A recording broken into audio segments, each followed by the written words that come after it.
ओम नमो भगवते वासुदेवाय। जय श्री हरि। आप सभी का हमारे YouTube चैनल पर हार्दिक स्वागत है। आज द्वादशी के दिन आइए सुने एकादशी व्रत पारण की कथा। एकादशी के तरह ही द्वादशी तिथि का भी उतना ही महत्व होता है।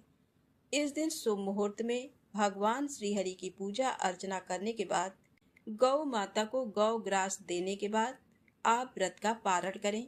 साथ ही इस दिन भगवान की पुण्यमयी कथाओं का श्रवण अवश्य ही करना चाहिए। अब आइए सुने तुलसी माता की पौराणिक कथा। किसी समय एक कुटुंब में ननद तथा भाभी साथ साथ रहती थी। ननद का विवाह अभी नहीं हुआ था। वह तुलसी के पौधे की बहुत सेवा करती थी, लेकिन उसकी भाभी को ये सब बिल्कुल भी पसंद नहीं था। जब कभी उसकी भाभी को बहुत क्रोध आता, तब वह उसे ताना देते हुए कहती कि जब तुम्हारा विवाह होगा तो मैं तुलसी ही बारातियों को खाने को दूंगी और तुम्हारे दहेज में भी तुलसी ही दूंगी। कुछ समय बीत जाने पर ननद का विवाह पक्का हुआ। विवाह के दिन भाभी ने अपनी कथनी अनुसार बारातियों के सामने तुलसी का गमला फोड़ दिया और खाने के लिए कहा। तुलसी की कृपा से वह फूटा हुआ गमला अनेकों स्वादिष्ट पकवानों में बदल गया। भाभी ने गहनों के नाम पर तुलसी की मंजरी से बने गहने पहना दिए। वह सभी सुंदर सोने जवाहरात में बदल गए। भाभी ने वस्त्रों के स्थान पर तुलसी का जनेऊ रख दिया। वह रेशमी तथा सुंदर वस्त्रों में बदल गया।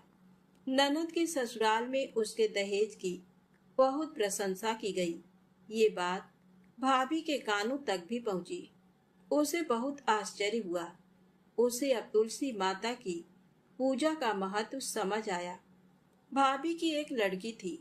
वह अपनी लड़की से कहने लगी कि तुम भी तुलसी माँ की सेवा किया करो, तुम्हें भी बुआ की तरह फल मिलेगा। वह जबरदस्ती अपनी लड़की से सेवा करने को कहती, लेकिन लड़की का मन तुलसी सेवा में नहीं लगता था। लड़की के बड़े होने पर उसके विवाह का समय आता है। तब भाभी सोचती है कि जैसा व्यवहार मैंने अपनी ननद के साथ किया था, वैसा ही मैं अपनी लड़की के साथ भी करती हूँ, तो ये भी गहनों से लद जाएगी और बारातियों को खाने में पकवान मिलेंगे। ससुराल में इसे भी बहुत इज्जत मिलेगी। ये सोचकर वह बारातियों के सामने तुलसी का गमला फोड़ देती है, लेकिन इस बार गमले की मिट्टी मिट्टी ही रहती है। मंजरी तथा पत्ते भी अपने रूप में ही रहते हैं। जनेऊ भी अपना रूप नहीं बदलता है। सभी लोगों तथा बारातियों द्वारा भाभी की बुराई की जाती है। लड़की के ससुराल वाले भी लड़की की बुराई करते हैं। भाभी कभी भी अपने ननद को नहीं बुलाती थी। एक दिन भाई ने सोचा, मैं अपनी बहन से मिलकर आता हूँ। उसने अपनी पत्नी से कहा और कुछ उपहार बहन के पास ले जाने की बात कही। तब भाभी ने थैले में ज्वार भरकर कहा कि और तो कुछ नहीं है, तुम यही ले जाओ। वह दुखी मन से बहन के पास चल दिया। वह सोचता रहा कि कोई भाई अपने बहन के घर ज्वार कैसे ले जा सकता है। ये सोचकर वह एक गौशाला के पास रुका और ज्वार का थैला गाय के सामने पलट दिया। तभी गाय पालने वाले ने कहा कि आप गाय के सामने हीरे मोती सोना क्यों डाल रहे हो। तब भाई ने सारी बात उसे बताई और धन लेकर खुशी से अपनी बहन के घर की ओर चल दिया। दोनों बहन भाई एक दूसरे को देखकर अत्यंत प्रसन्न हुए और भाई ने वो सारे हीरे जवाहरात सोने अपनी बहन को दे दिया। बहन बहुत प्रसन्न होती है तो प्रेम से बोले, तुलसी माता की जय हो। हे तुलसी माता, जैसे आपने उस बहन और भाई पर कृपा करी, वैसे ही कहानी कहने वाले, कहानी सुनने वाले, साथ ही हुंकारा भरने वाले पर भी करना। प्रेम से बोले, तुलसी माता की जय हो। अब आप सुनेंगे श्री जगन्नाथ जी की बड़ी ही पावन कथा, भगवत प्रसाद निष्ठ एक राजा की कथा। इस कथा को पूरा अवश्य सुनिएगा। यदि आपको कथा अच्छी लगे तो कमेंट्स में जगन्नाथ जी की जय अवश्य ही लिखिएगा। तो प्रेम से बोलें, जगन्नाथ जी महाराज की जय हो। श्री जगन्नाथ पुरी के राजा की भगवत प्रसाद में बड़ी ही निष्ठा थी, परंतु एक दिन राजा चौपड़ खेल रहा था। इसी बीच श्री जगन्नाथ जी के पंडा जी प्रसाद लेकर आए।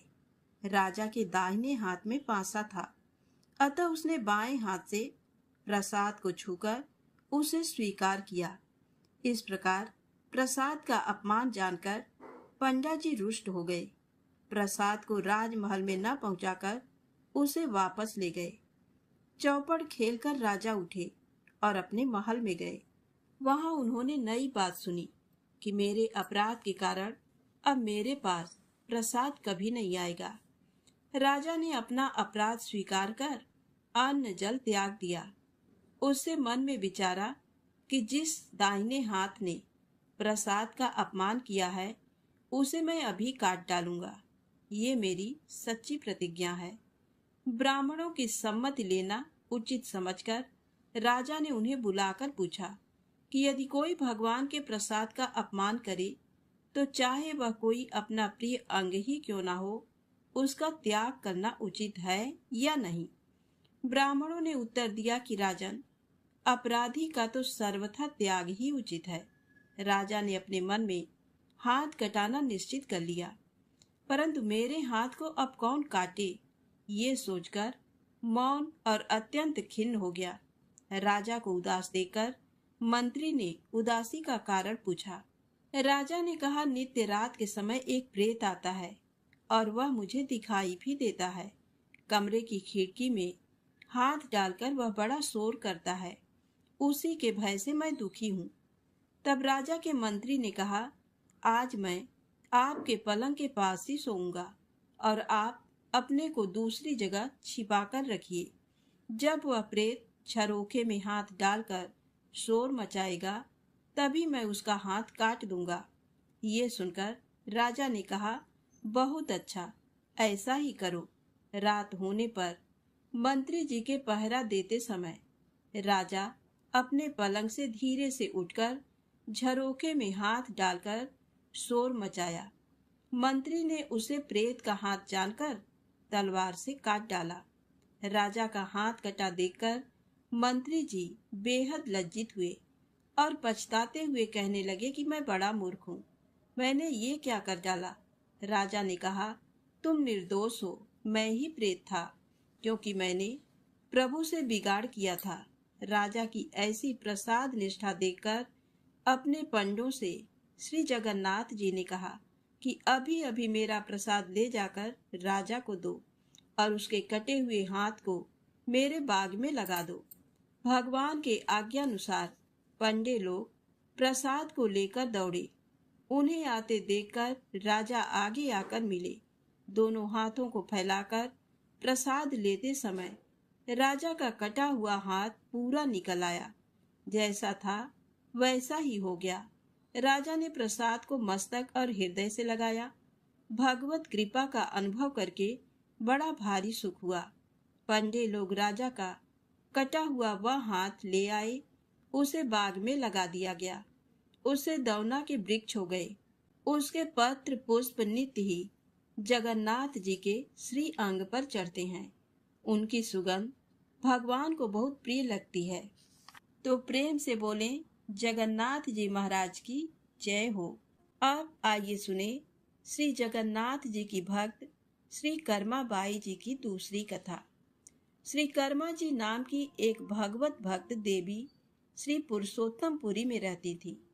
इन्हें वात्सल्य भक्ति अत्यंत प्रिय थी। ये प्रतिदिन नियम पूर्वक प्रातःकाल स्नान आदि किए बिना ही खिचड़ी तैयार करती और भगवान को अर्पित करती। प्रेम के बस में रहने वाले श्री जगन्नाथ जी भी प्रतिदिन सुघर सलोने बालक के वेश में आकर श्री कर्मा जी की गोद में बैठकर खिचड़ी खा जाते। श्री कर्मा जी सदैव चिंतित रहा करती थी कि बच्चे के भोजन में कभी भी विलंब ना हो जाए। इसी कारण वे किसी भी विधि विधान के पचड़े में न पड़कर अत्यंत प्रेम से सवेरे ही खिचड़ी तैयार कर लेती। एक दिन की बात है, श्री कर्मा जी के पास एक साधु जी आए। उन्होंने अपवित्रता के साथ खिचड़ी तैयार करके भगवान को अर्पण करते देखा। घबरा कर उन्होंने श्री कर्मा जी को पवित्रता के लिए स्नान आदि की विधियां बता दी।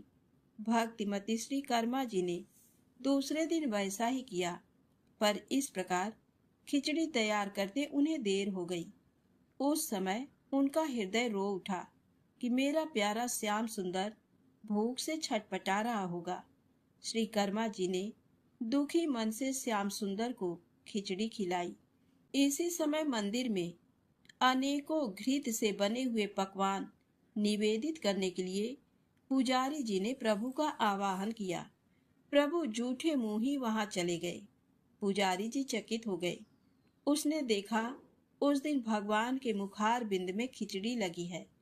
पुजारी जी भी भक्त थे। उनका हृदय क्रंदन करने लगा। उन्होंने अत्यंत कातर होकर प्रभु से असली बात जानने की प्रार्थना की। भगवान ने कहा, नित्य प्रति प्रातः काल मैं कर्माबाई के पास खिचड़ी खाने जाता हूँ। उनकी खिचड़ी मुझे बड़ी ही मधुर और प्रिय लगती है, पर आज एक साधु ने जाकर उन्हें स्नान आदि की विधियां बता दी, इसलिए खिचड़ी बनने में देर हो गई, जिससे मुझे क्षुधा का कष्ट तो हुआ ही, शीघ्रता में जूठे मुंह आ जाना पड़ा। भगवान की आज्ञानुसार पुजारी ने उस साधु को प्रभु की सारी बातें सुना दी। साधु घबराया हुआ श्री कर्मा जी के पास जाकर बोला, आप पहले की ही तरह प्रतिदिन सवेरे ही खिचड़ी बनाकर प्रभु को निवेदन कर दिया करें। आपके लिए किसी नियम की आवश्यकता नहीं है। श्री कर्मा जी पुनः उसी तरह प्रतिदिन सवेरे भगवान को खिचड़ी खिलाने लगी। श्री कर्मा जी परमात्मा के पवित्र और आनंदमय धाम में चली गईं, पर उनके प्रेम की गाथा आज भी विद्यमान है। श्री जगन्नाथ जी के मंदिर में आज भी प्रतिदिन प्रातःकाल खिचड़ी का भोग लगाया जाता है। तो प्रेम से बोलें, श्री जगन्नाथ जी भगवान की जय हो। आइए बड़े ही प्रेम से मनोकामनाओं की पूर्ति करने वाली इस कथा को सुनते हैं। एक गांव में भागवत कथा का आयोजन किया गया। पंडित जी भागवत कथा सुनाने आए। पूरे सप्ताह कथा वार्ता चली। पूर्ण आहुति पर दान दक्षिणा के बाद पंडित जी को घर जाने की जल्दी थी। वह किसान से अपना पीछा छुड़ाना चाहते थे। उन्होंने जल्दबाजी में अपना भांग घोटने का सिलबट्टा उसे दे दिया और बोले, ये ठाकुर जी हैं, इनकी सेवा पूजा करना। किसान ने कहा, महाराज मैं सेवा पूजा का तरीका भी नहीं जानता, आप ही बताएं। पंडित जी ने कहा, पहले खुद नहाना, फिर ठाकुर जी को नहलाना, इन्हें भोग चढ़ाकर फिर खाना। इतना कहकर पंडित जी ने घोड़े को दौड़ाया और जल्दी से वहां से चल दिए। किसान बहुत ही सीधा और सरल आदमी था। पंडित जी के कहे अनुसार सिलबट्टे को बतौर ठाकुर जी अपने घर में स्थापित कर दिया। दूसरे दिन स्वयं स्नान कर सिलबट्टे रूपी ठाकुर जी को नहलाया। विधवा माँ का बेटा था, खेती भी ज्यादा नहीं थी, इसलिए भोग में अपने हिस्से का बाजरी का टिक्का एवं मिर्च की चटनी रख दी। ठाकुर जी से किसान ने कहा, पहले आप भोग लगाओ, फिर मैं खाऊंगा। जब ठाकुर जी ने भोग नहीं लगाया तो बोला, पंडित जी तो धनवान थे, खीर पूड़ी एवं मोहन भोग लगाते थे, मैं तो गरीब किसान का बेटा हूँ, इसलिए मेरी रोटी चटनी का भोग आप कैसे लगाएंगे? पर साफ साफ सुन लो, मेरे पास तो यही भोग है, खीर पूड़ी मेरे बस की नहीं है। ठाकुर जी ने भोग नहीं लगाया तो किसान भी सारा दिन भूखा रहा। इसी तरह वह रोज का एक बाजरे का ताजा टिक्का एवं मिर्च की चटनी रख देता और भोग लगाने की प्रार्थना करता। ठाकुर जी तो पसीज ही नहीं रहे थे। ये क्रम निरंतर 6 दिन तक चलता रहा। छठे दिन किसान बोला, ठाकुर जी चटनी रोटी खाते क्यों नहीं हो, शर्माते क्यों हो? आप कहो तो मैं आंखें मूंद लूं, फिर खा लेना। ठाकुर जी ने फिर भी भोग नहीं लगाया। किसान भी भूखा प्यासा था।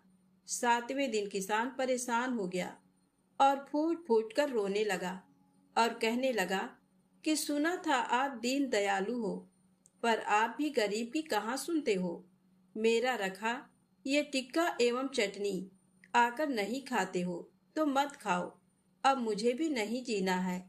इतना कह उसने सिलबट्टा उठाया और सिर फोड़ने को तैयार हुआ। अचानक सिलबट्टे से एक प्रकाश पुंज प्रकट हुआ एवं किसान का हाथ पकड़कर कहा, देख किसान, मैं तेरी चटनी टिक्का खा रहा हूँ। ठाकुर जी बाजरे का टिक्का एवं मिर्च की चटनी मजे से खा रहे थे। अब आधा टिक्का खा लिया तो किसान बोला, क्या ठाकुर जी मेरा पूरा टिक्का खा जाओगे? मैं भी 6 दिन से भूखा हूँ। आधा टिक्का तो मेरे लिए भी रखो। ठाकुर जी ने कहा, तुम्हारी चटनी रोटी बड़ी मीठी लग रही है, तुम दूसरी खा लेना।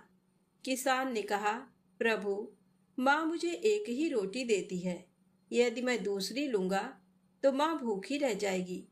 प्रभु ने कहा, फिर ज्यादा क्यों नहीं बनाते? किसान ने कहा, खेत छोटा सा है और मैं अकेला।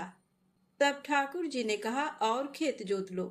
किसान बोला, प्रभु, मेरे पास बैल थोड़े ही हैं, मैं तो खुद ही जोता हूँ। ठाकुर जी ने कहा, तो तुम नौकर रख लो। तब किसान ने कहा, प्रभु, आप तो मेरी मजाक उड़ा रहे हैं। नौकर रखने की हैसियत होती तो 2 वक्त की रोटी हम माँ बेटे ना खा लें। इस पर ठाकुर जी ने कहा, चिंता मत कर, मैं तेरी सहायता करूंगा। कहते हैं तब से ठाकुर जी ने किसान का साथी बनकर उसकी सहायता करनी शुरू की। किसान के साथ खेत में काम काज कर उसे अच्छी जमीन एवं बैलों की जोड़ी दिलवा दी। कुछ अरसे बाद घर में गाय भी आ गई, मकान भी पक्का बन गया, सवारी के लिए घोड़ा आ गया। किसान एक अच्छा खासा जमींदार बन गया। कई साल बाद पंडित जी पुनः किसान के गांव भागवत कथा करने आए। किसान भी उनके दर्शन को गया। प्रणाम कर बोला, पंडित जी, आप जो ठाकुर जी देकर गए थे वे 6 दिन तो भूखे प्यासे रहे एवं मुझे भी भूखा प्यासा रखा। 7वें दिन उन्होंने भूख के मारे परेशान होकर मुझ गरीब की रोटी खा ही ली। इतनी कृपा है कि खेत में मेरे साथ कंधे से कंधा मिलाकर हर काम में मदद करते हैं। अब तो घर में गाय भी है। 7 दिन का घी दूध का सीधा मैं ही भेजूंगा। पंडित जी ने सोचा मूर्ख आदमी है, मैं तो भांग घोटने का सिलबट्टा देकर गया था। गांव में पूछने पर लोगों ने बताया कि चमत्कार तो हुआ है, किसान वह गरीब नहीं रहा, जमींदार बन गया है।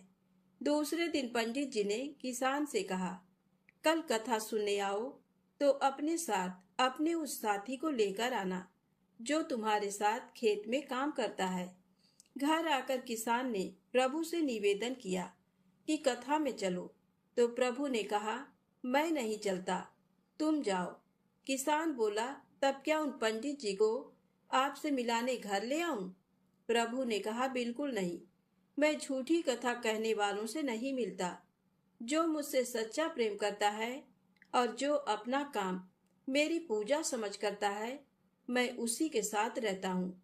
मैं तो भक्त के बस में रहता हूँ। तो बोलिए श्री राधा कृष्ण भगवान की जय। बोलिए श्री लक्ष्मी नारायण भगवान की जय। भगवान श्री लक्ष्मी नारायण जी के चरणों का ध्यान करते हुए तुलसी माता की इस पावन कथा को सुनते हैं। सांवरली मुनि की पुत्री तुलसी अपूर्व सुंदरी थी। उनकी इच्छा थी कि उनका विवाह भगवान नारायण के साथ हो। इसके लिए उन्होंने नारायण पर्वत की घाटी में स्थित बद्री वन में घोर तपस्या की। दीर्घ काल तक तपस्या के उपरांत ब्रह्मा जी ने प्रसन्न होकर दर्शन दिया और वर मांगने को कहा। तुलसी जी ने कहा, सृष्टिकर्ता ब्रह्मदेव, आप अंतर्यामी हैं, सबके मन की बात जानते हैं, फिर भी मैं अपनी इच्छा आपसे बताती हूँ। मैं चाहती हूँ कि भगवान श्री नारायण मुझे पति रूप में मिले। ब्रह्मा जी ने कहा, तुम्हारा अभिष्ट तुम्हें अवश्य मिलेगा। अपने पूर्व जन्म में किसी अपराध के कारण तुम्हें श्राप मिला है। इसी प्रकार भगवान श्री नारायण के एक पार्षद को भी दानव कुल में जन्म लेने का श्राप मिला है। दानव कुल में जन्म लेने के बाद भी उसमें नारायण का अंश विद्यमान रहेगा। इसलिए इस जन्म में पूर्व जन्म के पाप के शमन के लिए संपूर्ण नारायण तो नहीं मिलेंगे, लेकिन नारायण के अंश से युक्त दानव कुल में जन्मे उस शापग्रस्त पार्षद से तुम्हारा विवाह होगा। शाप मुक्त होने पर भगवान श्री नारायण सदा सर्वदा के लिए तुम्हारे पति हो जाएंगे। तुलसी ने ब्रह्मा के इस वर को स्वीकार किया, क्योंकि मानव कुल में जन्म के कारण उस मायावी भोग को तो भोगना ही था। तुलसी बद्री वन में ही रहने लगी। नारायण का वह पार्षद दानव कुल में जलंधर के नाम से पैदा हुआ था। कुछ दिनों बाद वह भ्रमण करता हुआ बद्री वन में आया। यहाँ तुलसी को देखते ही वह उस पर मंत्र मुग्ध हो गया। तुलसी के सामने उसने अपने विवाह का प्रस्ताव रखा। इतने में ही वहां ब्रह्मा जी आ गए और तुलसी से कहा, तुलसी, जलंधर को देखो, कैसा देवोपम उसका स्वरूप है। दानव कुल में जन्म लेने के बाद भी लगता है जैसे इसके शरीर में नारायण का वास हो। तुम प्रस्ताव को सहर्ष स्वीकार कर लो। तुलसी को भी लगा कि उसकी तपस्या पूर्ण हुई, उसे इच्छित फल मिला है। जलंधर के साथ उसका गंधर्व विवाह हो गया और वह जलंधर के साथ उसके महल में पत्नी बनकर आ गई। जलंधर ने अपनी परम सुंदरी सती साध्वी पत्नी तुलसी के साथ बहुत दिनों तक राज्य किया। उसने अपने राज्य का इतना विस्तार किया कि देवलोक तक उसके अधिकार में आ गया। स्वर्ग का सुख भोगने वाले देवताओं की दशा भिखारियों जैसी हो गई। जलंधर किसी को कष्ट नहीं देता था, पर अधिकार और राज्य छिन जाने से सारे देवता मिलकर ब्रह्मा, विष्णु और शिव जी की सभा में गए तथा अपनी विपत्ति सुनाई। ब्रह्मा जी ने कहा, तुलसी परम साध्वी है, उसका विवाह जलंधर से मैंने ही कराया था। जलंधर को तब तक नहीं हराया या मारा जा सकता जब तक तुलसी को ना छला जाए। विष्णु जी ने कहा, जलंधर पूर्व जन्म में मेरा पार्षद था। श्राप के कारण उसे दैत्य कुल में जन्म लेना पड़ा। इस जन्म में भी मेरा अंश उसमें व्याप्त है। साथ ही तुलसी के पतिव्रत धर्म से वह अजेय है। फिर देवताओं की सहमति से भगवान शिव ने जलंधर के पास संदेश भेजा कि या तो वह देवताओं को राज्य लौटा दे या फिर उनसे युद्ध करे। जलंधर शंकर जी के पास पहुंचा। उसने कहा, देवाधिदेव, आपके लिए देवताओं का पक्ष लेना उचित नहीं है। राज्य बढ़ाना हर राजा का कर्तव्य है। मैं किसी को दुखी नहीं कर रहा हूँ। देवताओं से कहिए कि वे मेरी प्रजा बनकर रहें। मैंने आपका कोई भी अपमान नहीं किया है। हमारा आपका युद्ध शोभा नहीं देता है। अगर आप हार गए तो बड़ी लज्जा की बात होगी। मैं हार गया तो आपकी कीर्ति बहुत अधिक नहीं बढ़ेगी। भगवान शंकर फिर हंसने लगे। वे तो सब रहस्य समझते थे। तुलसी और जलंधर के पूर्व जन्म के श्राप की अवधि लगभग पूरी हो चुकी थी। फिर शंकर जी बोले, इसमें कीर्ति और लज्जा की बात नहीं है। तुम देवों का राज्य लौटाकर उन्हें उनके पद पर प्रतिष्ठित होने दो। युद्ध से बचने का यही एक उपाय है। जलंधर ने कहा, मैंने युद्ध के बल से देवलोक जीता है। कोई उसे युद्ध के द्वारा ही वापस ले सकता है। ये मेरा अंतिम उत्तर है। अब मैं जा रहा हूँ। ऐसा कहकर जलंधर चला गया। उसने अपनी पत्नी तुलसी को सारी बातें बताई और कहा, कर्म भोग सब काल सूत्र में बंधा है। जीवन में हर्ष, शोक, भय, सुख, दुख, मंगल, अमंगल काल के अधीन है। हम तो केवल निमित्त हैं। संभव है भगवान शिव देवों का पक्ष लेकर मुझसे युद्ध करें। तुम चिंता मत करना, तुम्हारा सती तेज मेरी रक्षा करेगा। दूसरे दिन भगवान शंकर के नेतृत्व में देवताओं ने युद्ध छेड़ दिया। जलंधर ने भीषण बाणों की वर्षा कर उनका वेग रोका। उसके प्रहार से देवता डगमगाने लगे। उसने दानवी शक्ति का प्रयोग कर मायावी युद्ध आरंभ किया। युद्ध स्थल पर वह किसी को भी दिखाई नहीं देता था, पर उसके अस्त्र शस्त्र प्रहार कर देवों को घायल कर रहे थे। देवगण अपने अस्त्र चलाएं तो किस पर चलाएं, क्योंकि कोई शत्रु सामने था ही नहीं। कई दिनों तक इस तरह भयंकर युद्ध चला। जलंधर पराजित नहीं हुआ। तब शिव जी ने विष्णु से कहा, विष्णु, कुछ तो उपाय करो, अन्यथा मेरा तो सारा यश मिट्टी में मिल जाएगा। विष्णु जी ने सोचा, बल से तो जलंधर को हराया नहीं जा सकता, इसलिए छल का सहारा लेना ही पड़ेगा। उन्होंने तुरंत अपना स्वरूप जलंधर जैसा बनाया और अस्त्र शस्त्र से सुसज्जित हो तुलसी जी के पास पहुंच गए। बोले, प्रिय, मैं युद्ध जीत गया। सारे देवता भगवान शंकर समेत हार गए। इस खुशी में आओ, मैं तुम्हें अपने अंग से लगा लूं। पति को प्रत्यक्ष खड़ा देख तथा विजय का समाचार सुन वह दौड़कर मायावी जलंधर के गले से लिपट गई। इस प्रकार पति पत्नी दोनों ने आलिंगन हो खूब खुशी मनाई। पर पुरुष के साथ इस प्रकार के व्यवहार से उसका सती तेज नष्ट हो गया। उसका सती तेज जो जलंधर की कवच के रूप में रक्षा कर रहा था, वह कवच नष्ट हो गया। जलंधर शक्तिहीन हो गया। ये जानते ही भगवान शंकर ने अपने त्रिशूल से प्रहार किया। त्रिशूल के लगते ही जलंधर जलकर भस्म हो गया। जलंधर के मरने को जानकर विष्णु अपने असली रूप में आ गए। सामने अपने पति जलंधर के स्थान पर भगवान विष्णु को खड़ा देख तुलसी बहुत विस्मित हुई। उसको पता लग गया कि स्वयं नारायण ने उसके साथ छल किया है। क्रोध में आकर तुलसी जी ने श्राप दिया, एक सती स्त्री का सतीत्व भंग करने के अपराध में तुम हृदयहीन पत्थर हो जाओ। विष्णु जी ने तुलसी के श्राप को सिरोधार्य कर कहा, देवी, तुम्हारे तथा जलंधर के कल्याण के लिए मुझे ऐसा करना पड़ा। तुम दोनों को श्राप मुक्त करना था। तुम भी अब अपना शरीर त्याग कर तुलसी बिरवा के रूप में जन्म लोगी और मेरी पूजा तुलसी दल से होगी। मैं शालिग्राम पत्थर बनूंगा। मेरे शीश पर तुम आदर से विराजमान होगी।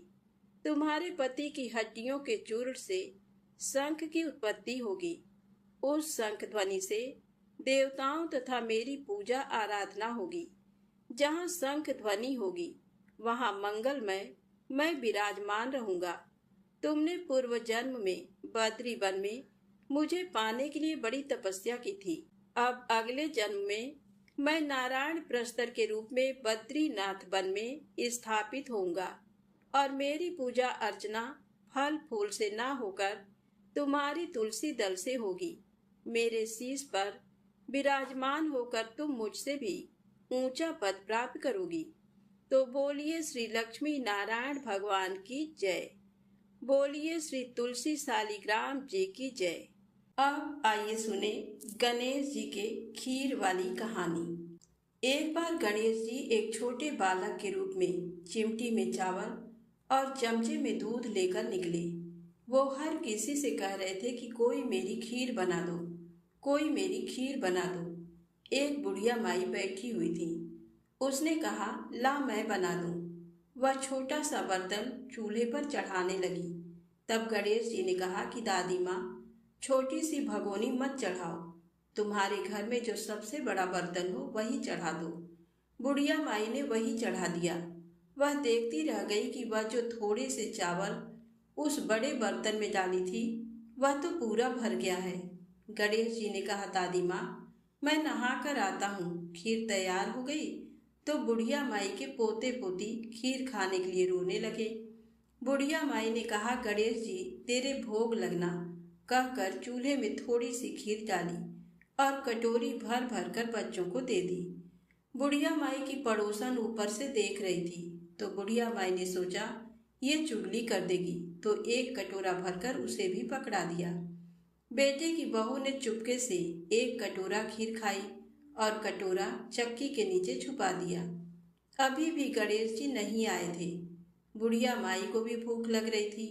वह भी एक कटोरा खीर का भरकर किवाड़ के पीछे बैठकर एक बार फिर कहा कि गणेश जी आपके भोग लगे कहकर खाना शुरू कर दिया। तभी गणेश जी आ गए। बुढ़िया माई ने कहा, आजा रे गणेशिया, खीर खा ले, मैं तो तेरी ही राह देख रही थी। तब गणेश जी ने कहा, दादी माँ मैंने तो खीर पहले ही खा ली। तब बुढ़िया माई ने कहा, कब खाई? गणेश जी ने कहा, जब तेरे पोते पोती ने खाई तब खाई थी, जब तेरी पड़ोसन ने खाई तब खाई थी, और जब तेरी बहू ने खाई तब भी खाई थी, और अब तूने खाई तो मेरा पेट पूरा ही भर गया। बुढ़िया माई ने कहा, बेटा और सारी बात तो सच है, पर बहू बेचारी का तो नाम मत लो, वह तो सुबह से काम में लग रही है, उसने फिर कब खाई? तब गणेश जी ने कहा, चक्की के नीचे देख जूठा कटोरा पड़ा है, और तूने तो मेरे भोग लगाया, वह तो वैसे ही खा गई। बुढ़िया माई ने कहा, बेटा घर की बात है, घर में ही रहने दो, अब बताओ बची हुई खीर का क्या करूं? तब गणेश जी ने कहा, नगरी जिमा दो। बुढ़िया माई ने पूरी नगरी जिमा दी, फिर भी बर्तन पूरा ही भरा था। राजा को पता लगा तो बुढ़िया माई को बुलाया और कहा, क्यों रे बुढ़िया, ऐसा बर्तन तेरे घर पर शोभा नहीं देता, ये तो हमारे घर पर शोभा देगा। बुढ़िया माई ने कहा, राजा जी आप ले लो। राजा जी ने खीर का बर्तन महल में मंगा लिया। लाते ही खीर में कीड़े मकोड़े बिच्छू कचले हो गए और दुर्गंध आने लगी। ये देखकर राजा ने बुढ़िया माई से कहा, बुढ़िया बर्तन वापस ले जा, जा तुझे हमने दिया। बुढ़िया माई ने कहा, राजा जी आप देते तो पहले कभी का दे देते, ये बर्तन तो मुझे गणेश जी ने दिया है। बुढ़िया माई ने बर्तन वापस लिया, लेते ही खीर सुगंधित हो गई। घर आकर बुढ़िया माई ने गणेश जी से कहा, बची हुई खीर का क्या करें? तब गणेश जी ने कहा, झोपड़ी के कोने में गड्ढा खोदकर गाड़ दो, उसी जगह सुबह उठकर वापस खोदेगी तो धन के 2 चरे मिलेंगे। ऐसा कहकर गणेश जी अंदर ध्यान हो गए। जाते समय झोपड़ी के लात मारते हुए गए तो झोपड़ी के स्थान पर महल हो गया।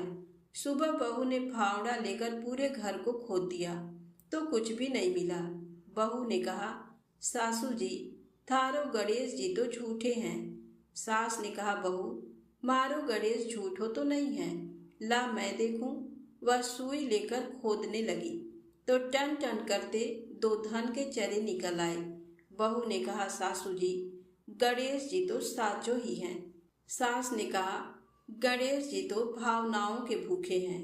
हे गणेश जी महाराज, जैसा आपने बुढ़िया माई को दिया वैसा सबको देना। कहानी कहने वाले, सुनने वाले और हुंकारा भरने वाले सबको देना। तो प्रेम से बोले, गणेश जी महाराज की जय हो।